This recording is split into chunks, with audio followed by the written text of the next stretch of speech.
அனைவருக்கும் வணக்கம். ரமண மகரிஷியிடம் சென்று ஒருவன் கேள்வி கேட்கின்றான். நான் யார் என்று விசாரம் செய் என்று நீங்கள் சொல்கிறீர்கள். நான் விசாரித்ததில் நான் என்ன உணர்ந்தேன் என்றால், இந்த உடல், மனம், புத்தியே நான் என்று உணர்கிறேன்.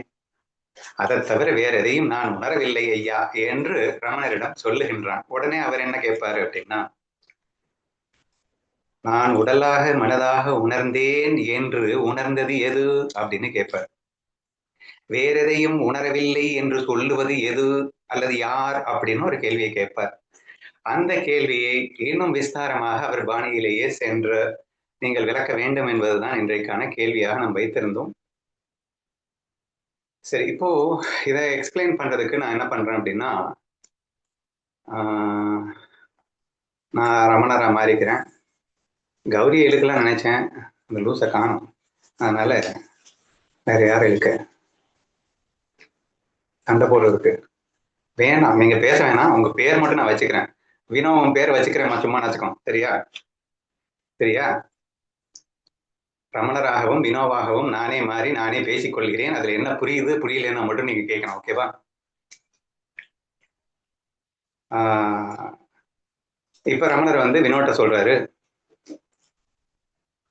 ஏமா உடம்புனா மனசுனா புத்தினா அப்படின்னு சொல்லிட்டு இருக்கு, மற்றது எதையும் உணரல அப்படின்னு பேசிட்டு இருக்கு. நான் என்ன சொல்றேன், வித்யா சொன்ன அந்த பதில் தான் சூப்பரான பதில். அப்படிதான் அவர் ஆரம்பிப்பாரு. சரியா? நான் உடலை உணர்கிறேன் என்று நீ சொல்லும் போதே நீ வேறு உடல் வேறு என்று ஆகிவிட்டதே. நான் மனதை உணர்கிறேன். அப்ப நான் அங்க வந்து ஒரு புக் இருக்கிறது பார்க்கிறேன், உணர்றேன். அங்கே ஒரு பெண்ணை உணர்கிறேன், இங்கே ஒரு ஆணை உணர்கிறேன், அங்கே எங்க சேரை உணர்கிறேன், இங்கே ஒரு கட்டிலை உணர்கிறேன் அப்படின்னு நீ சொல்லும் போது what it means, what it implies actually naturally, நீ அதை உணர்கிறாய். அப்படின்றப்போ உணர்பவன், உணரப்படும் பொருள் என்று இரண்டு இருக்கிறது இல்லையா? நான் உடல், நான் மனம், நான் புத்தி என்றுதான் நான் உணர்கிறேன். அப்ப நீ யாருப்பா? நான் உடல். டே லூசு, நீ உடலை உணர்ந்து கொண்டிருக்கிற. உணர்பவன் யார் என்றுதானே நான் கேட்டேன். நீ எப்படி உடலாக இருக்க முடியும்? உணரப்படும் பொருள் உணர்பவன் ஆகிவிடுமோ? உணரப்படும் பொருள் இப்படிதான் உணர்பவனாக முடியும். அப்போ உடம்பையும் உணர்ற, உன் எண்ணங்களை நீ உணர்கிறாய், உன் புத்தியை நீ உணர்கிறாய். நான் என்னமா திங்க் பண்ணேன் தெரியுமா, நான் என்னமா முடிவெடுத்தேன் தெரியுமா. அப்போ உனக்கு தெரியுது இல்ல, அப்போ உனக்கு உணரப்படுகிறது ஒன்று. நீ அப்படி ஆக முடியும்பா என்று நான் வினாவிடம் கேட்கின்றேன். அதனால என்னதான் சொல்ல வரீங்க, இப்ப நீ பேசுனது தப்புன்னு முதல்ல புரிஞ்சுக்கோ. நான் உடல், நான் மனம், நான் புத்தி என்கிறாய். நான் சொல்லும் போதே அதை உணர்கிறேன் என்கிறாய். அப்போ அது தப்புன்னு புரியுதா? சரி, அப்புறம் வேற எதையும் நான் உணரவில்லை என்கிறாய். உணரவில்லை என்று உணர்வது எது? உணரவில்லை என்று உணர்ந்துதானேப்பா நீ சொல்லிக் கொண்டிருக்கின்றாய். உணர்ந்து உணரவில்லை என்று சொல்லுகின்றாய் அல்லவா? அந்த உணரவில்லை என்று உணர்ந்தது எது என்ற அந்த கேள்வியை வைக்கும் போது எனக்கு சுத்தமா புரியலப்பா. நீ என்னமோ மறுபடியும் மறுபடியும் கேள்விக்கு மேல கேள்வியா கேட்டுட்டு இருக்க, பதில சொல்ல. நான் ஒரு கேள்வி கேட்டா நீயும் ஒரு கேள்வியா கேட்டுட்டு இருந்தா என்ன அர்த்தம் என்று வினோ கேட்டு விட்டார். சரி விடு, நம்ம வேற மாதிரி போவோம் என்று சொல்லிவிட்டு ஒரு விஷயம் எப்படி ஆரம்பிக்கலாம்னா, ஓகே, நீயும் நானும் ஒன்று என்று உணர்கிறாயா? நீங்களும் நானும் எப்படிங்க ஒண்ணாக முடியும்? நீங்க வந்து ஜீனியஸுங்க, நான் ஒரு லூசுங்க. நீங்க எப்படிங்க நான் ஒன்னா இருக்க முடியும் என்று வினோ கூறிவிட்டார். அப்ப நீயும் நானும் ஒண்ணு இல்லைங்கிறியா? கண்டிப்பா நீங்களும் நானும் எல்லாம் ஒண்ணு இல்லவே இல்லை. அப்படியா? நான் கௌரியை இழுத்துட்டு வரலாம்னு நினைச்சதுக்கு இன்னொரு ரீசன் இருக்கு. நீங்க என்ன எப்ப பார்த்தாலும் என்ன திட்டிகிட்டே இருக்கீங்க. என்ன நான் வந்து என்னைக்காவது திட்டிட்டு இருக்கேனா? நீங்களும் நானும் ஒண்ணுன்னா என்ன ஏங்க நான் திட்டிட்டு இருக்கேன்? நீங்க வந்து என்ன எப்ப பார்த்தாலும் திட்டிகிட்டே இருக்கீங்க. என்ன நான் என்னைக்குமே திட்ட மாட்டேன். அதனால நீங்களும் நானும் ஒண்ணு இல்லை. ஓ அப்படியா? நீயும் நானும் ஒண்ணு இல்லைங்கிற? ஆமாங்க, நீங்களும் நானும் ஒண்ணு இல்லை என்று நான் அவரிடம் பேசிக் கொண்டிருக்கும் போதே திடீரென்று ஒரு காரோ ஏதோ ஒரு டூ வீலர் வந்து என் மேல் மோதி நான் கீழே விழுந்து தடுமாறி விட வினோ பதபதைத்து போய் துடித்து போய் ஐயோ அண்ணா என்று ஓடோடி வந்து என்னை தூக்கி என்னை ஹாஸ்பிட்டல் கழித்து சென்று ஓரளவுக்கு எனக்கு ட்ரீட்மெண்ட்லாம் பண்றான். சரியா? நான் கொஞ்சம் ரெக்கவர் ஆயிட்டு இருக்கும்போது கண்ணா என்னமோ சொன்னேன், நீங்க வேற நான் வேற அப்படின்னு பேசிட்டு இருந்த. நான் வேற நீ வேற அப்படின்னா எனக்கு வலி எடுத்தா உனக்கு ஏன் வலிக்குது? எனக்கு கஷ்டம் வந்தா உனக்கு ஏன் கஷ்டம் வந்தது? நீ ஏன் என் கஷ்டத்தை உன் கஷ்டமா நினைச்ச? நீ எதுக்காக உன் கையில ஒரு அடிபட்டா எப்படி ட்ரீட்மெண்ட் பண்ணுவியோ அந்த மாதிரி எனக்கு அடிபட்டா நீ ஏமா ட்ரீட்மெண்ட் பண்ண? நீயும் நானும் ஒண்ணு இல்லை இல்ல. அப்படி இருக்கும்போது நீ ஏன் இதெல்லாம் பண்ண என்று நான் கேட்கவே, அண்ணா ஒண்ணு இல்லைன்னு சொன்னதும் வாஸ்தவம் தான், அதுக்காக ஒண்ணு இல்லையா? நீங்க இல்லைன்னா நானே இல்லைண்ணா. நீங்க இருக்கிறதுனாலதானே நான் வாழ்ந்துகிட்டே இருக்கேன். இல்லைன்னா நான் வாழ்க்கையானா நான் வாழ்ந்துட்டு இருக்க முடியும்? என் உசுரே நீங்க தான்ண்ணா. நீயும் நானும் ஒண்ணுங்கிற? ஆமா நான் ஒண்ணுதானண்ணா. நீங்க என்ன யாரோவாண்ணா? நான் வந்து யாரோன்னு நினைச்சிட்டு விட்டுற. நீங்களும் நானும் ஒண்ணுண்ணா. ஐயோ கன்ஃபியூஸ் பண்றேம்மா. முதல்ல என்ன சொன்னேன்? 2 சூப்பர் பாயிண்ட் சொன்னேன். நீங்க ஜீனியஸ், நான் முட்டாள். என்ன நான் என்னைக்குமே திட்டினதில்லை. நீங்க என்ன திட்டிக்கிட்டே இருக்கீங்க. நீங்களும் நானும் ஒன்னாக முடியவே முடியாதுன்னு சொன்னே இல்ல. இப்ப நீங்களும் நானும் ஒண்ணுங்கிற. அப்போ என்ன கேள்விக்கு பதில சொல்லு. நீயும் நானும் ஒன்று அல்ல என்று சொன்னது யார்? இப்ப நீயும் நானும் ஒண்ணுன்னு சொல்றது யாரு? உடனே வினோ சொல்ற, நீங்களும் நானும் ஒண்ணு இல்லைன்னு சொன்னதும் நான் தான். இப்ப நீங்களும் நானும் ஒண்ணுன்னு சொல்றதும் நான் தான். இப்படிலாம் வந்து குழப்பக்கூடாது. நான் உன்னை கன்ஃபியூஸ் பண்றேன்னு சொல்லிட்டு நீ என்ன கன்ஃபியூஸ் பண்ணிட்டு இருக்க பாத்தியா? தெளிவா யோசி. நீயும் நானும் ஒன்னு இல்லைன்னு நீ சொன்ன. இப்ப ஒண்ணுங்கிற. ஒரு 2 பேர் இருக்காங்கன்னு வச்சுக்கோ. ஒருத்தன் வந்து ஏங்க நீங்களும் நானும் ஒண்ணு இல்லை அப்படின்னு சொன்னா ஓகேப்பா அப்படின்னு சொல்லிடுவேன். இன்னொருத்தன் வந்து என்ன நீங்களும் நானும் ஒண்ணுண்ணா அப்படின்னு சொன்னா அப்படியாப்பா அப்படின்னு சொல்லுவேன். ஒருத்தன் வர்றான், அண்ணா நீங்களும் நானும் ஒண்ணுண்ணா. கொஞ்ச நேரம் கழிச்சு, அண்ணா நீங்களும் நானும் ஒண்ணு இல்லைண்ணா. டேய் அவனை நான் என்னன்ற நினைக்கிறது? கன்ஃபியூஸ் பண்ணாதடா, தெளிவா சொல்றா என்று நான் மீண்டும் கேட்க, உடனே அவள் சொல்கிறார், அது வேற கண் கொண்டு பார்த்தேன், அது வேற கண்ணோட்டத்துல பார்த்தேன். இது வேற கண்ணோட்டம்னா அது வேற கண்ணோட்டம்னா. இது வந்து உங்களுக்கு ஒரு அடிபடுது அப்படிங்கிறப்போ நீங்க வேற நான் வேறையாண்ணா.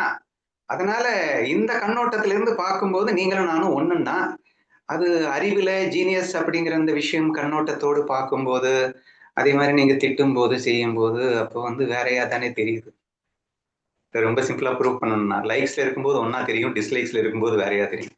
சரியா? அதனால நான் ஒருத்தி தான், எனக்கே தான் வேறையாகவும் தெரியுது, எனக்கே தான் ஒன்னாவும் தெரியுது என்று அவள் சொல்லும் போது அப்போ ஒரு விஷயத்த சொல்ல வைக்கிறோம். வேறையாக உணர்ந்தது நீதான் அப்படிங்கிற, ஒன்னா உணர்ந்ததும் நீதான் அப்படிங்கிற. சரியா? அப்போ எது உணர்ந்தது அப்படின்னு கேட்டா இந்த மனம் உணர்கிறது அப்படின்னு சொல்றது. ஒரே மனம் வேறையாகவும் உணர்ந்தது, ஒன்றாகவும் உணர்ந்தது. அப்படின்னா வேறையா உணர சொன்னது எது, ஒன்னா உணர சொன்னது எது என்று அந்த பாயிண்ட நீ படிக்க ட்ரை பண்ண அப்படிங்கிறான். சரியா? அப்படின்னா வித்தியாசம் அந்த பாயிண்ட்டுக்கு தான் வர்றேன். உன் மனம் மாறிக்கொண்டிருக்கிறது என்பதை உணர்கிறாயா? ஒவ்வொரு நேரமும் ஒவ்வொரு மாதிரி பேசிக் கொண்டிருக்கிறாய் என்பதை உணர்கிறாயா? சரி இருக்கட்டும், வேறு கண்ணோட்டத்துல. அப்ப கண்ணோட்டம்னா என்ன? தாட்ஸ். இந்த தாட் பேட்டர்ன்ல இப்படி ஒரு பதில் வருது, இந்த பாயிண்ட் ஆஃப் திங்கிங் பேட்டர்ன்ல இந்த ஒரு பதில் வருகிறது என்றெல்லாம் பேசுகின்றாய். இந்த பேட்டர்ன்ல திங்க் பண்ணணும் அப்படின்னு நீ நினைக்கும் போது இந்த பதில், அந்த பேட்டர்ன்ல திங்க் பண்ணணும்னு நினைக்கும் போது அந்த பதில் வருது அப்படின்னு சொல்லும் போது மாறிக்கொண்டிருக்கும் மனம் நீ அல்ல, அந்த மனதை மாற்றி அமைத்துக் கொண்டிருப்பவளே நீ என்று புரிந்து கொள்ளேன் என்று சொன்னேன். இருக்கலாம், ஒத்துக்கிறேன். மனசு நான் இல்ல, மனசை வந்து மாத்திக்கிறேன் நான். அப்படி மாத்தி பேசும்போது அப்ப பேசும்போது வேறன்னு சொன்னேன், அதுவும் நான் தான். இப்போ இப்படி மாத்திக்கிட்டு நான் இப்ப ஒண்ணுன்னு சொல்றேன், இதுவும் நான் தான். இப்போ நான் என்பது மாறிக்கொண்டிருக்கும் மனம் அல்ல, மாற்றிக்கொண்டிருக்கும் மனதை மாற்றிக்கொண்டிருப்பவளே வினோ என்று வருகிறதா. ஓரளவு புரிஞ்சிருக்கும்னு நினைக்கிறேன். Please try to understand it carefully. மாறிக்கொண்டிருக்கும் மனமாக நீ இருக்க முடியாது, ஆனால் அந்த மனதை மாற்றிக்கொண்டிருப்பவளாக நீ இருக்க முடியும் என்று சொல்லும்போது, ஆமா ஒத்துக்கிறேன், நான் தானே மாத்திக்கிட்டேன்ல. முதல்ல வேற விஷயம்ல இருந்து நான் வந்து மனசை வச்சிருந்தேன், அப்ப வேறன்னு சொன்னேன். இப்ப அந்த மனசை வேற விஷயம்ல வச்சிருக்கேன், அதனால இப்ப வந்து நான் வேற பதில சொல்றேன். இப்ப மாற்றியவள் தான் நான் என்று என்னால் உணர முடிகிறது அப்படிங்கிற ஒரு விஷயத்துக்குள்ள நம்ம என்ட்ரி ஆக முடியுது. சரியா? இப்ப இங்க என்ன சொல்ல வரோம் அப்படின்னா, ஒன்றை நான் உணர்கிறேன், அப்புறம் ஒரே விஷயத்த இன்னைக்கு நான் உணர்றேங்கிற, அதுக்கப்புறம் இன்னைக்கு நான் வந்து நீ நல்லவன்னு சொல்லுவேன், நாளைக்கு வந்து நீ கெட்டவன் அப்படின்னு சொல்லுவேன், இன்னைக்கு வந்து நீங்க ரொம்ப திறமசாலின்னு சொல்லுவ, நாளைக்கு வந்து என்ன வந்து நீங்க லூசு அப்படின்னுவ. இது அன்றாடம் நடந்துகிட்டே இருக்கு. சரியா? அப்போ உன் மனம் அப்படின்னா மாறிக்கொண்டே இருக்கின்ற அந்த மனம் நீயாக இருக்க முடியாது. ஏன்னா அதை மாத்துறதுக்கு ஒருத்தன் இருந்தாதான் அதை மாறவே முடியும். டூல் தானே. இப்போ உடம்பு அது டூல்னு கூட நம்ம சொல்ல வேணாம், அப்புறமா பாத்துக்கலாம். இப்போ ஒண்ணு மாறுது அப்படின்னா மாத்திரம் ஒருத்தன் இல்லாம அது மாறாது இல்லையா? நியூட்டன்ஸ் ஃபர்ஸ்ட் லா அப்படின்னு நினைக்கிறேன். ஒரு பொருள் ஒரு ஃபோர்ஸ் இல்லாம அது இருந்த இடத்துல இருந்து அடுத்த இன்னொரு இடத்துக்கு போகாதான், அது அப்படியே தான் இருக்கணும். அப்ப சம்திங் யாராவது அதை தூக்கி வச்சாதான் அடுத்த இடத்துக்கு போகும் அப்படின்னு நியூட்டன் ஃபர்ஸ்ட் லா கண்டுபிடிச்சாரு. அந்த மாதிரி இந்த மனசு அப்படிங்கிறது இப்படி இருக்கு அப்படின்னா அந்த மனசை வேற மாதிரி மாத்தாம அது மாறாது இல்லையா? அப்போ ஒவ்வொரு நாளைக்கும் ஒவ்வொரு நிமிடத்துக்கும் ஒரு மனம் மாறிக்கொண்டே இருக்கும் போது அந்த மாறுகின்ற மனமாக நீ இருக்க முடியாது, மாற்றுகின்றவளாகத்தான் இருக்க முடியும் என்ற ஒரு விஷயத்தை நீ இப்போதைக்கு புரிந்து கொள். சரியா? அப்ப என்ன வந்திருக்கும் அப்படின்னு சொன்னா, இந்த உடல் மனம் புத்தி நான் என்று சொன்னாய், இந்த உடலையும் மனதையையும் புத்தியையும் மாற்றிக்கொண்டிருப்பதே நீ என்று உணர்ந்து கொள். இப்போ ஃபர்ஸ்ட் ஆன்சர் என்ன சொல்றாரு அப்படின்னு சொன்னா, இந்த உடல் மனம் புத்தி தான் நான் உணர்றேன், இந்த உடல் மனம் புத்தியை என் விருப்பப்படி மாற்றி அமைப்பவன் நான் என்று உணர்வது சரியான பதிலாக இருக்க முடியுமே. இதோட 100% பதில் சரியில்லை. சிதாபாஸ் வரைக்கும் வந்திருக்கோம் இப்போதைக்கு. சரியா? இந்த உடல் மனம் புத்தி என்பது கருவிகள், இந்த உடல் மனம் புத்தியை ஆட்டி படைப்பவனாக இருக்கக்கூடியவனாகத்தான் இருக்க முடியுமே தவிர அதுவே நீயாக இருக்க முடியாது அப்படிங்கிற வரைக்கும் நம்ம வந்ததா நீங்க புரிஞ்சுக்கோங்க. சரியா? இப்ப நெக்ஸ்ட் வேற எதையுமே எனக்கு உணரல அப்படின்னு சொன்னா, உணரவில்லை என்று உணர்வதும் நீதான். வேற எதையாவது உணரும் போது அதை உணர்கிறேன் என்று சொல்வதும் நீதான். அப்போ உணர்வற்ற நிலையிலும் கூட உணராமலும் கூட நீ இருப்பாய் என்ற ஒரு விஷயத்தை புரியுதாப்பா? ரெண்டாவது கொஸ்டினுக்கான ஆன்சர். ஃபர்ஸ்ட் கொஸ்டின் உடல் மனம் புத்தி உணர்கிறேன்னு சொல்லும் போது உடல் மனம் புத்தியை உணர்பவன் யார் என்று பார் அப்படின்னு பார்க்கும்போது, ஆமா உடல் மனம் புத்தி நான் இல்லை, உடல் மனம் புத்தியை ஆட்டி படைப்பவனாக சிதாபாசாக இருக்கின்றவனே நானது. ஃபர்ஸ்ட் கொஸ்டினுக்கு ஆன்சர் கிடைச்சிருச்சு. அப்ப நெக்ஸ்ட் கொஸ்டினுக்கு என்ன ஆன்சரு? வேற எதையுமே உணரல, எதையும் உணரவில்லை என்று உணர்ந்தது யாரப்பா அப்படின்னு ஒரு கொஸ்டினை கேட்டாரு அப்படின்னு சொன்னேன். அப்ப அதுல இருந்து என்ன கண்டுபிடிக்க முடியுதுன்னா, எதையும் உணராமல் இருப்பதையும் உணர முடிகிறது அல்லவா? அப்ப எதையும் உணராமல் இருப்பதை உணர்வது எது? இப்போ மனசு உணரணும்னா ஐம்புலன்கள் வேணும். அது ஏதாவது பார்த்தாதான் இந்த மனசு உணரும் இல்லையா? அப்ப கருவி கரணாதிகள் இல்லாமல் ஒரு உணர்வு ஏற்படாது. ஆனா கருவி கரணாதிகள் இல்லாததுனால உணர்வு ஏற்படல, உணர்வு ஏற்படவில்லை என்பதை உணர்ந்து கொண்டிருக்கிறார். So that is, please underline the word correctly. உணரவில்லை என்பதை உணர்கின்ற ஒரு உணர்வாக நீ இருக்கின்றாய் என்று புரிகிறதா? நம்ம அடிக்கடி சொல்ற எக்ஸாம்பிள் டீப் ஸ்லீப் சொல்லிட்டு இருக்கோம். ரமணர் எக்ஸாம்பிள்ஸ்ல நிறைய டீப் ஸ்லீப் வந்து அடிக்கடி மென்ஷன் பண்ணுவார். டீப் ஸ்லீப்ல நீ எதையுமே உணரல, எதையும் உணராத ஒரு உணர்வு மயமாக நீ இருக்கின்றாய் என்பதை புரிந்து கொள்ள முயற்சிக்க வேண்டும் அப்படின்னு நம்ம அடிக்கடி பேசியிருக்கோம். இது எப்படி சொல்லுவோம் அப்படின்னு சொன்னா, ஒரு கேமரா இருக்கு, அந்த கேமராவில் மூடியை வச்சு மூடிடுங்க. ஏன்னா உள்ள சார்ஜ் இருக்கு, கேமரா ஓடிட்டு இருக்கு, நமக்குள்ள சார்ஜ் இருக்கு, நம்ம உசுறு ஓடிட்டு இருக்கு. ஆனா மனசை ஸ்டாப் பண்ணிட்டோம் அப்படிங்கிறதுக்கு தான் கேமரா மூடியை ஸ்டாப் பண்ணிட்டோம் அப்படின்னு சொல்றோம். அப்ப மனசு புத்தியை ஸ்டாப் பண்ண உடனே அங்க வந்து ஒரு பிளாங்க்னஸ் வந்து ரெக்கார்ட் ஆகிட்டே இருக்கும். கம்ப்ளீட் பிளாங்க்னஸ் வந்து ரெக்கார்ட் ஆயிட்டு தான் இருக்கும். ஏன்னா உசுறு இருக்கு, அதுக்குள்ள சார்ஜ் இருக்கு, அது ஓடிட்டு இருக்குங்க. நீ படுத்துட்டு இருக்க, ஆனா நீ சாகல, நீ ரன் ஆயிட்டு தான் இருக்க. ஆனா ரன் ஆகும்போது உன் மனசை வந்து நிறுத்தி வச்சுட்ட. ஏன்னா கேமரா மூடிய மூடினது அப்படிங்கிறது மனசை நிறுத்தி வச்ச மாதிரி. அப்போ மனதால் உணர்வது அப்படிங்கிறது ஒண்ணுமே இல்லை. மனசு ஆக்சுவலா உணரவே உணராது. மனதை வைத்துக் கொண்டு உணர்பவன் வேறு ஒருவன் இருக்கின்றான் அப்படின்னு சொல்லிட்டு தான் முதல் ஆன்சர்லயே நம்ம ப்ரூவ் பண்ணோம் இல்லையா? முதல் ஆன்சர் என்ன ப்ரூவ் பண்ணோம்? மாறிக்கொண்டிருக்கும் மனம் நீ அல்லடா, அந்த மனதை மாற்றி அமைப்பவன் தான் நீ, அதுதான் உணர்வுள்ள ஜீவன். இந்த மனசுங்கிறது ஜடம், அது உனக்கு அடிமை, அது மாத்தலாம் உன் இஷ்டத்துக்கு அப்படின்னா அதுக்கு உணர்வு கிடையாது. அதுக்குன்னு உணர்வு இருந்தா உன்னை சண்டை போடும். ஏய் நான் மாற மாட்டேன் அப்படின்னு சொல்லிட்டு அது சண்டை போறது இல்லை. நீ என்ன சொல்றியோ அதுதான் அது கேட்டு நடந்துட்டு இருக்கு அப்படின்னா ஜடம் தானே அது. ஏன்னா நாம் சொல்ல வேண்டி இருக்கிறது. அப்போ நீ யார் அப்படின்னா அது உணர்வுள்ளது. எது உணர்வுள்ளது? எல்லாரும் மியூட் போட்டுக்கோங்க. சோ அந்த உடல் மனம் புத்தி நான் அல்ல, உடல் மனம் புத்தியை உணர்கின்ற உணர்வாக நான் இருக்கின்றேன்னு சொன்னேன். இப்ப இன்னொரு இடத்துல சொல்றேன், உடல் மனம் புத்தி எதையும் உணராத உணர்வாகவும் நானே இருக்கின்றேன். உணர்ந்து கொண்டிருக்கின்ற உணர்வும் நான், எதையும் உணராத போதும் ஒரு உணர்வாக இருந்து கொண்டிருக்கின்றேன் நான் என்ற இந்த அடிப்படை தத்துவத்தை புரிய வைக்க வேண்டும் என்ற நோக்கத்தில் தான் அந்த மாதிரி கேள்விகள் எல்லாம் கேட்கப்பட்டிருக்கிறது அப்படின்றத முதல்ல புரிஞ்சுக்கணும். ஓகேவா? அப்போ அந்த கேள்விக்கான ஆன்சர் ஓரளவு நான் கொண்டு வந்துட்டேன் அப்படின்னு நினைக்கிறேன். அப்போ உடல் மனம் புத்தியை உணர்வது யார் என்று பாருடா அப்படின்னு சொன்னாரு. உணரவில்லை, எதையும் உணரவில்லை என்று உணர்வது யாரடா அப்படின்னு பாருன்னு சொன்னாரு. இது வரைக்கும் நம்ம வந்திருக்கோம் இல்லையா? இது இன்னும் ஸ்டெப் பை ஸ்டெப்பா சிதாபாசுக்கு போயிட்டு பிரம்ம உணர்வுக்கெல்லாம் அப்புறம் போகலாம். அதுக்கு போறதுக்கு முன்னாடி வேற ஒரு விதமா எக்ஸ்பிளைன் பண்ணலாம் அப்படின்னு எனக்கு தோணுது. நான் ட்ரை பண்றேன். அதுக்கப்புறமா வந்து கன்க்ளூட் பண்ணுவோம். அதாவது நான் ஒரு கற்பனை பண்றேன். ஒரு கற்பனை பண்ணும்போது என்னுடைய கற்பனையில யாரை கொண்டு வரலாம்? என்னுடைய கற்பனையில சுதாவை கொண்டு வர்றேன், என்னுடைய கற்பனையில வினோ அல்லது கௌரியை கொண்டு வர்றேன்னு வச்சுக்கோங்க. சரியா?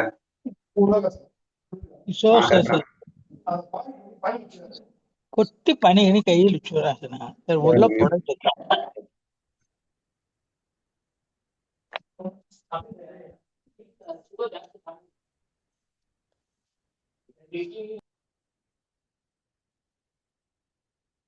ஓகே, அதாவது it's another way of explanation. Try பண்றேன், எந்த அளவுக்கு வரப்போறதுன்னு எனக்கே தெரியல. I'm just trying. நான் ஒரு கற்பனை பண்றேன். கற்பனை உலகம்னு நல்லா தெரியும் இல்லைங்க? கண்ணை மூடிட்டு உட்காந்துக்கிட்டு ஒரு பெரிய உலகத்தையே உருவாக்கி எல்லாத்தையும் பண்ணிட்டு இருப்போம்ல. ஸோ அந்த ஒரு திங்கிங். சரியா? நான் பண்ணேன், என்ன பண்ணேன் அப்படின்னு சொல்றேன். சரியா? நானே சுதா என்ற வடிவத்தை எடுத்துக்கொண்டேன். இதுல கற்பனையில, என் கற்பனையில. அதே மாதிரி நானே வந்து வினோ என்ற வடிவத்தை எடுத்துக்கொண்டேன். எடுத்துக்கொண்டு இப்போ சுதான்ற வடிவத்தை நான் சொன்னதுக்கு ரீசன் என்னன்னா, ஒரு ஞானி வேஷம், ஒரு அஜ்ஞானி வேஷம் அப்படின்னு எடுத்துக்கோங்க. ரெண்டையும் எடுத்தது யாருன்னா நானு. இங்க நான் சொல்றது வந்து பிரம்ம உணர்வு அப்படிங்கிறத நீங்க புரிஞ்சுக்கணும். ஓகேவா? பிரம்ம உணர்வு ஒரு மாய கல்பனையை ஸ்டார்ட் பண்ணியது அப்படிங்கிறதுக்காக நான் வந்து இந்த மாதிரி ஒரு இமேஜினேஷன் கொண்டு போறேன். ஒரு மாயைக்குள்ள இந்த பிரம்ம உணர்வு என்ட்ரி ஆகுது. பிரம்ம உணர்வு மாயைக்குள்ள போகலை அப்படின்னா கற்பனை பண்ணாத நிலை. மாயையின் கலப்பில்லாத நிலை அப்படின்னா பிரம்ம உணர்வு கல்பனை எதுவும் இல்லாத நிலை. சரியா? மாயையில் பிரம்ம உணர்வு பிரம்மம் மாயையோடு கலந்திருக்கின்ற நிலை அப்படின்றது இந்த பிரம்மம் கற்பனை செய்கின்ற நிலை அப்படின்னு வேணா வச்சுக்கோங்க. சரியா? கற்பனையை ஸ்டார்ட் பண்ண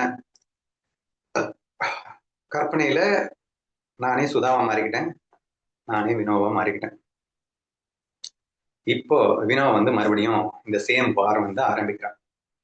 வாரம் ஆரம்பிக்கும் போது வழக்கம் போல சொல்றா, சுதா ஆரம்பிக்கிறா, நீ குணாதீதன், நீ ஒரு ஞானி, நீ பேரானந்த சுரூபி என்று சுதா சொல்றா. உடனே இங்க இருந்து மறுக்கிறா, என்ன லூஸ் மாதிரி பேசிட்டு இருக்க, நான் அழுதுட்டு இருக்கேன், நான் கஷ்டப்பட்டுட்டு இருக்கேன், நீ வந்து ஆனந்த சொரூபின்னு சொல்லிட்டு இருக்க என்று அங்கிருந்து அவள் சொல்லுகிறாள். ரெண்டாவது, நானே தமோ குணத்திலையும் ரஜோ குணத்திலையும் பட்டாத பாடுபட்டு இருக்கேன், நான் குணாதீதன் ஆத்மன் என்று இவள் மன்றாட ஆரம்பிக்கின்றார். அப்போது அங்கிருந்து ஒரு விளக்கம் வருது. என்ன விளக்கம் சொல்லுவாங்க? It's very simple. கண்ணா, நீ நல்லவளா கெட்டவளா என்று கேட்டவுடன், நான் சில சமயம் நல்லவள், சில சமயம் கெட்டவள். ஓ அப்படியா? நீ திறமையானவளா அல்லது லூசா? நான் அவ்வப்போது லூசாவும் இருப்பேன், அவ்வப்போது திறமையாகவும் செயல்படுவேன். ஓ அப்படியா? சரி, நீ வந்து அறிவாளி லூசு கேட்டேன்னா வேற என்ன கேட்கலாம்? நீ கஞ்சனா அல்லது ஈகை குணம் கொண்டவளா? அது அப்பப்ப பயங்கர தாராளமா இருப்பேன், அப்பப்ப பயங்கர கஞ்சமா இருப்பேன் என்று இந்த சுதா கேள்வி கேட்க கேட்க அதுக்கு பதில் சொல்லிக் கொண்டே இருக்கிறார். அப்போ ஒரு விளக்கத்தை கொடுக்கிறார். கண்ணா, ஒரு விஷயம் புரிஞ்சுக்கோ. when you are able to change yourself, then how could you, sorry இங்கிலீஷ்ல வந்துருச்சு. அதாவது நீ உன்னை நல்லவளாகவும் வைத்துக் கொள்வாய், கெட்டவளாகவும் வைத்துக் கொள்வாய் என்று ஒப்புக்கொண்டாய். உன்னை அறிவாளியாகவும் வைத்துக் கொள்வாய், உன்னை முட்டாளாகவும் வைத்துக் கொள்வாய் என்று நீ சொல்லுகின்றாய். உன்னை திறமைசாலியாகவும் திறமை இல்லாதவனாகவும் வைத்துக் கொள்வாய் என்று நீ ஒப்புக்கொள்கின்றாயா? ஆமாம், ஒப்புக்கொள்கிறேன். தயவுசெய்து நல்லா புரிஞ்சுக்கோ. நீ நல்லவன்னா கடைசி வரைக்கும் நல்லவளாக மட்டும்தான் இருக்க முடியும், கெட்டவளாலாம் மாற முடியாது. எப்ப நான் நல்லவள் என்று நீ சொல்லுகின்றாயோ, அடுத்து நான் கெட்டவளாகவும் இருப்பேன் என்று சொல்லுகின்றாயோ, உன்னால் உன்னை நல்லவளாகவும் கெட்டவளாகவும் வைத்திருக்க முடிகிறது என்றால் நீ வேறு, உன்னை நீ வைத்திருப்பது என்பது வேறு. அப்ப நான் அதை எதைனா இந்த இடத்துல வந்து வினோ என்கின்ற வேஷத்தைன்னு சொல்ல வேண்டியது இருக்கு. நல்லா புரிஞ்சுக்கோமா, ஏன் கன்ஃபியூஸ் பண்ற என்று சுதா ஆரம்பிக்கின்றார். சரியா? என்ன சொல்றீங்க நீங்க? நான் நல்லவளாகவும் வேஷம் போடுவேன் அப்படின்னு சொல்லு, நான் கெட்டவளாகவும் வேஷம் போடுவேன்னு சொல்லு. நான் நல்லவன், நான் கெட்டவன், நான் நல்லவே கெட்டவன் சொல்லாதே. நான் நல்லவளாகவும் வேஷம் போடுவேன், நான் கெட்டவளாகவும் வேஷம் போடுவேன், நான் திறமையாசாலியாகவும் வேஷம் போடுவேன், சம்டைம்ஸ் லூஷாவும் வேஷம் போடுவேன், நான் இப்படியும் இருப்பேன் அப்படியும் இருப்பேன் என்று எப்போது நீ ஒப்புக்கொண்டு விட்டாயோ, அப்போது உன் விருப்பப்படி உன்னால் ஒன்றை மாற்றி அமைக்க முடிகிறது என்றால் அது எது என்றால் அதுதான் நீ எடுத்துக்கொண்ட வேஷம். நீ எடுத்துக்கொண்ட வேஷத்தை நீ மாற்றி மாற்றி அமைத்துக் கொண்டிருக்கின்றாயடி.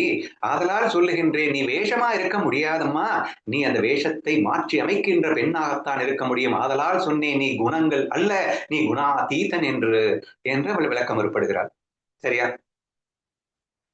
ஓஹோ, அப்போ வந்து நான் அறியாமையில் இருக்கிறேன் என்று சொன்னால், அறியாமையில் இருக்கின்றேன் என்று சொல்லுபவள் நீ, அறியாமை நீ அல்ல. நான் அறிவோடு இருக்கின்றேன் என்று சொன்னால், அறிவோடு இருக்கின்றேன் என்று சொல்லுபவள் நீ, அறிவோடு இருப்பது நீ அல்ல. அப்ப அறிவோடு இருப்பது, அறியாமையில் இருப்பது, அன்பாய் இருப்பது, அகங்காரியா இருப்பது, இவைகள் எல்லாம் வேஷத்தில் வந்து கொண்டே போய்கொண்டே இருக்கும் அப்பா. ஆனால் இவைகளுக்கு அதிஷ்டானமாக இருக்கின்ற நீ எப்போதும் சாஸ்வதமாக இருந்து கொண்டே இருக்கின்றாய். அது இருந்ததுனாலதான் நீங்க வந்து மாறி மாறி வந்துகிட்டு இருக்கு அப்படின்னு நீ புரிஞ்சுக்க வேண்டியதானே என்று விளக்கம் கொடுக்க முயற்சி பண்ணுகின்றார். இங்க ஒரு விஷயம் மறந்துடாதீங்க, இது எல்லாம் நான் தூங்கிட்டு இருக்கு, சாரி, நான் கற்பனை பண்ணிட்டு இருக்கும் போது என்னுடைய கற்பனையில என்னுடைய டைலாக், யாரு சுதாவுடைய டைலாக்ஸ் எல்லாமே என்னுடைய டைலாக், இங்க இருந்து வினு ப்ரொடியூஸ் பண்ற டைலாக்ஸ் எல்லாமே என்னுடைய டைலாக். என்னுடைய கற்பனையில நான் பிரம்மத்துடைய என்னன்னா ஸ்ரீகாந்தா பார்க்காதீங்க, பிரம்மத்துடைய கற்பனையில all the dialogues produced by this Sudha is பிரம்மத்தின் கல்பனை, and all the dialogues produced by the Vino is also my Kalpana, பிரம்மத்தின் கல்பனை என்ற ரீதியில நீங்க வந்து புரிஞ்சுக்க ட்ரை பண்ணுங்க. சரியா? இப்போ இவ்வளவும் நடந்துட்டு இருக்கு. உடனே வினோ கேக்குறா, சரி என்ன ஞானிங்கிற, நான் குணாதீதன், சோ நான் விரும்பியபடிதான் என் வாழ்க்கையை அமைத்துக் கொண்டிருக்கிறேன், என் கையில் எல்லாம் இருக்கின்றது அப்படி இப்படின்னு சொல்றியா என்று கேட்கும்போது, சரி நீ வந்து உன்னை ஞானி என்று, என்னையே ஞானின்னு சொன்னா நீ உன்னை ஞானின்னு ஒத்துக்கிறியா என்று கேட்கின்றார் சுதாவிடம். அதற்கு சுதா, ஞானத்தை தவிர ஞானின்னா என்னம்மா, சொரூபந்தாமா உண்மை, அது மட்டும்தாமா அதிஷ்டானத்துல இருக்கு, எல்லாமே அதுதாம்மா, இதுவும் வேஷம்தாம்மா. நீ வினோங்கிற வேஷத்தை போட்டிருக்க, நான் உனக்கு ஏதோ சொல்லித்தர்ற மாதிரி குரு மாதிரி ஒரு சுதாங்கிற வேஷத்தை நான் போட்டிருக்கேன். சுதா என்று நான் எடுத்துக்கொண்ட குரு வேஷமும் வேஷம்தான். நீ என்னமோ ஒண்ணுமே தெரியாத மாதிரி என்கிட்ட வந்துட்டு நான் யாருன்னு கேட்டுட்டு இருக்கிற மாதிரி எல்லாம் வந்து நீ பண்ணிட்டு இருக்கிறதும் வேஷம்தான். இதுவும் உண்மை இல்ல, நீயும் உண்மை இல்லையா? அப்ப இதுதான் உண்மை. இப்ப நான் வினோவை உண்மை இல்லைன்னு புரிய வைக்கிற, ஆனா வினோவுக்கு பின்னாடி என்னமோ இருக்குன்னு மட்டும் சொல்ற. இப்ப நீயும் உண்மை இல்லைங்கிற, உனக்கு பின்னாடி என்னமோ இருக்குங்கிற, அந்த எது எது இந்த பிரம்மத்தை காட்ட சொல்லி என் கற்பனைக்குள்ள நானே கேட்கிறேன் பாருங்க, என்ன கொடுமை. சரியா? என் கற்பனையில நானே ஒரு ஞான சொரூபமாகவும் ஞானே அஞ்ஞான சொரூபமாகவும் இருந்து கொண்டு என்னோடு நான் வாதம் செய்து கொண்டு என்னை நான் கண்டுபிடிக்கின்றேனா? சரியா? அப்படிதான் போயிட்டு இருக்கோண்டி. போட்டோம். நெக்ஸ்ட். சரிப்பா, எனக்கு எது இது வேஷம்னு புரிய வச்சுட்டேன், அதுவும் வேஷம்னு புரிய வச்சுட்டேன், ஏன்னா மாறிக்கிட்டே இருக்கு. மாத்திரவன் தான் நீன்னு வேற புரிய வச்சுட்டேன், நீயும் மாறிட்டு இருக்க, அதனால நீயும் உண்மை இல்லைன்னு ஒத்துக்கிட்ட. அது என்னது அது? அது எதை காத்தேன் என்று மீண்டும் சுதாவிடம் கேட்கின்றார். உடனே அதுக்கு இங்க பாரு, ஆழ்ந்த உறக்கம் தான் கொண்டு போனவர் வழியில. சோ ஆழ்ந்த உறக்கத்தில் என்ன நடக்கிறது? ஆழ்ந்த உறக்கத்துல ஒண்ணுமே இருக்காது. ஒண்ணுமே இருக்காதுன்னா, அதாவது உணர்வு ஒன்று இருந்து கொண்டேதான் இருக்கிறது. அப்போ பிரம்மத்தின் கல்பனையான நான், இப்ப நான் இந்த வினோ யாரு? நான். சுதா யாரு? நான். இதுல எந்த விதமான மாற்று கருத்தும் இல்லையில. இதை ஃபர்ஸ்ட் நல்லா தெளிவுபடுத்திக்கோங்க, இல்லைன்னா சுத்தமா புரியாது. சரியா? பிரம்மத்தின் கல்பனையில் வந்த சுதாவும் நானே, என்னுடைய கல்பனையில் வந்த வினோவும் நானே. இப்ப நானே இங்கிருந்து கொண்டு இப்படி பேசினேன், இங்கிருந்து கொண்டு இப்படி பேசியதும் நானே. அப்ப கடைசியா கேக்குறா, அப்ப நான் யாருன்னு சொல்லு சுதா அப்படின்னு இந்த வினோ கேக்குறா. இது எல்லாம் வெறும் மாயை என்று உணர்ந்த மாத்திரத்தில் நீயும் நானும் ஒன்றென்றே உணர்வாய் அப்படின்னு இங்கிருந்து இவ சொல்றான். சரியா? இவ சொல்றான்னு இல்ல, நான் தான் சொல்றேன். நான் தான் சுதா வாய்ஸ்ல இருந்து பேசுறேன், நான் தான் வினோ வாய்ஸ்ல இருந்து பேசிட்டு இருக்கேன். சரியா? அப்படின்னா அப்படின்னா கொஞ்ச நேரத்துக்கு நீயும் 2 மணி நேரம் தூங்கிட்டு வா, நானும் 2 மணி நேரம் தூங்கிட்டு வரேன், அதுக்கப்புறம் உனக்கு புரிய வைக்கிறேன் என்று சொல்லுகிறாள். அப்படின்னா என்ன அர்த்தம்? நான் டிசைட் பண்றேன், நம்ம வந்து கொஞ்ச நேரத்துக்கு கற்பனையை ஸ்டாப் பண்ணுவோம் அப்படின்னு. சரியா? நான் கற்பனையை ஸ்டாப் பண்ண உடனே என்ன ஆகுது அப்படின்னா 2 பேரும் டீப் ஸ்லீப் போயிட்டாங்க. நான் கற்பனையை ஸ்டாப் பண்ண உடனே 2 பேரும் டீப் ஸ்லீப் போயிட்டாங்கன்னா என்ன அர்த்தம்? 2 பேருக்குமே ஒரு உணர்வு இல்லாத ஒரு உணர்வாக மட்டுமே இருக்கிறார்களே தவிர வேற எந்த உணர்வுமே இல்லை. அதான் அவன் சொன்னான்ல, வேற எதையுமே நான் உணரவில்லை. உணரவில்லை என்ற உணர்வில் நீ இருக்கின்றாய் அல்லவா அப்படின்னு கேட்டார் இல்லையா? அந்த உணரவில்லை என்ற உணர்வில் வினவும் போயிட்டா, சுதாவும் போயிட்டா. அப்போ அவங்க 2 பேரும் எங்க இருக்காங்கன்னா என்கிட்ட இருக்காங்க. இப்போ முதலையும் என்கிட்ட தான் இருந்தாங்க. சரியா? சோ பிகினிங்ல இருந்தே நான் மட்டும்தான் இருக்கேன். நான் தான் சுதாவாவும் இருந்தேன், நான் தான் வினோவாவும் இருந்தேன். நான் தான் சுதாவா இருந்துட்டு அப்படி பேசினேன், நான் தான் வினோவா இருந்துட்டு இப்படி பேசினேன். ஆனா இப்படி பேசணும்னு இப்படி எல்லாம் வந்து வேஷம் போட்டு பேசினதும் நான் தான். இப்படி வேறு வேஷத்தை போட்டு இப்படி பேசினதும் நான் தான். இங்கே மாயை என்ற முழுமையான அந்த ஒரு தெளிவு நமக்கு பிறக்கும் போது அனைத்தும் மாயை இங்கே, அதாவது மாறிக்கொண்டிருக்கின்ற அந்த வஸ்துவை எல்லாம் மாற்றி அமைத்துக் கொண்டிருக்கின்ற கல்பனை செய்கின்றவனே நான், அதிஷ்டான கல்பனை நான். அடிக்கடி நம்ம லேட்டஸ்டா நம்ம வீடியோ போட்டோம், ஜீவ கல்பனையே இந்த உலகம் என்று ஒரு ரொம்ப ஸ்ட்ராங்கா நம்ம வாதிட்டோம். உன்னுடைய கல்பனை பிறந்தா இந்த உலகம் பிறக்குது, கல்பனையை ஸ்டாப் பண்ண மாத்திர கல்பனை நிக்குது அப்படின்னு சொன்னேன். இப்ப நல்லா இமேஜின் பண்ணி பாருங்க, மொத்தம் 3 கிடையாது இங்க. சுதா கிடையாது, வினோ கிடையாது, இங்கே பிரம்மம்னு சொல்லிட்டு இங்க தனியா கிடையாது. இதுதான் சுதா, இதுதான் வினோ. இங்கே நான் மட்டுமே தான் இந்த உணர்வு இல்லாத ஒரு உணர்வாக இருந்து கொண்டிருந்த நானே மாய விளையாட்டிற்காக சுதா வேஷம் வினோ வேஷம் என்று எடுத்துக்கொண்டு 1000 விகாரங்களோடு நான் விளையாடி கொண்டிருக்கின்றேன் என்ற அந்த அற்புத உண்மையை உணர வேண்டும். அப்ப இந்த கேள்வி, இந்த ரமணர் கேட்கிற இந்த கேள்வி, உணர்வது எதுன்னு பாரு, உணர்வது எதுன்னு பாருன்னு திரும்பி திரும்பி சொல்லிடுறாரு. என்ன கேள்வி கேட்டாலும் அப்படி உணர்வது எது, இப்படி உணர்வது எது அப்படின்னு கேள்வி கேட்டுக்கிட்டே இருப்பார். இப்போ உணரவில்லைன்னு உணர்வது எது இப்படின்னு கேள்வி கேட்டுட்டு இருக்கும்போது ஜஸ்ட் ஒரு உணர்வு இல்லாத உணர்வாக இருக்கின்ற காரணத்தினாலேயே இந்த அந்த கிளாஸ்க்கு போயிடுங்க. இந்த கிளாஸ்க்கு ஜீவனின் கல்பனையே இந்த உலகம் அப்படிங்கிற கிளாஸ்க்கு போனாதான் அடுத்து புரியும். அப்படியா? அப்படின்னா என்ன அர்த்தம்? நீ கண் விழித்த போது அப்படின்னா கற்பனை ஆரம்பிக்கும் போது, நீ தூங்கி விழிச்சதும் அப்படின்னா நான் கற்பனையை ஸ்டார்ட் பண்றேன். நீ விழித்ததும் அங்கே உலகம் விரிகிறது, நீ மூடியதும் அங்கே உலகம் மறைகிறது. அந்த விரிந்தவுடன் அந்த உலகத்தில் தென்பட்ட அத்தனையும் இங்கே நான் கற்பனை செய்யும் போது வந்த உருவங்கள் தான் அது. அப்ப நீ விழித்ததும் நீ உன் கற்பனையை விரிக்கின்றாய், இந்த உலகம் தெரிகிறது. பின் நீ கற்பனையை ஸ்டாப் பண்ணவன்னா உலகம் மறைஞ்சிருது. அப்ப ரமணர் கோட் பண்ற திரும்ப திரும்ப விஷயம் என்னன்னா, இந்த மாய உலகத்துல அப்போ கற்பனையில தெரியக்கூடிய ஒரு சில விஷயத்த நானுன்னு சொல்லிட்டு இருக்கிறது எதுன்னு பாரு. எதை நான் சொல்லிட்டு இருக்கோம், அந்த சொல்லிட்டு இருக்கிறது எதுன்னு பாரு. ஏன்னா கற்பனை செய்யறவன் தான் எல்லாத்தையுமே பண்ணிட்டு இருக்கான் இல்லையா? சோ அதப்பாரு என்று அவர் சொல்ல வந்த விஷயம் என்னன்னா, அதிஷ்டானமாய் ஜீவ கல்பனையே தான் அனைத்துக்கும் வித்தாக இருக்கின்றது என்று புரிய வைக்க இருக்கின்றார். அந்த ஜீவன் கல்பனை என்று புரிந்த உடனேயே ஜீவன் மாயா அப்படின்னு சேர்ந்து புரிஞ்சுக்கணும். ஜீவன் மாயையாக இருக்கின்றான் அப்படின்னு சொன்னா அப்ப உண்மை எது அப்படின்னு கேட்டீங்கன்னா, இப்பதான் அந்த பிரம்ம தத்துவத்துக்கு போக வேண்டியது இருக்கு. அப்ப பிரம்மம் என்ற அந்த ஒரே ஒரு உணர்வே பல்லாயிரக்கணக்கான ஜீவன்களாக இங்கே வந்தது. அது தன்னுடைய கல்பனையால் உலகமாக விரிந்து இங்கே பல்லாயிரக்கணக்கான அனுபவங்களை பெற்றுக் கொண்டிருக்கிறது என்பது அந்த பிரம்ம சத்தியத்தை நம்ம பேசிட்டு இருக்கோம். இப்ப நம்ம கொஸ்டினை விட்டு நான் டைவர்ட் ஆகக்கூடாது அப்படிங்கிறதுக்காக கொஸ்டினுக்கு உண்டான ஆன்சரா நான் சொல்லணும் அப்படின்னு நான் நினைச்சேன் அப்படின்னு சொன்னா, திரும்ப திரும்ப வலியுறுத்துகின்ற ஒரு விஷயம் என்ன அப்படின்னா, அதிஷ்டான உணர்வை பார் அப்படின்றத பிடிக்க சொல்றாரு. என்ன சொன்னாலும் என்ன கேள்வி கேட்டாலும் உடனே என்ன அப்படி சொல்றது எது இப்படி சொல்றது எதுன்னு சொல்லுவார். ஏன்னா அதிஷ்டான உணர்வு இல்லாம இந்த கற்பனை செய்கின்றவன் இல்லாம இங்க கற்பனையே இல்லை. கற்பனையில ஆயிரம் இருந்தாலும் அது அவன் அல்ல, அதிஷ்டான கல்பனையே நீ. அந்த கல்பனையும் இல்லாத போது இருப்பாய் நீ. இதுதான் ரொம்ப முக்கியமான வார்த்தை.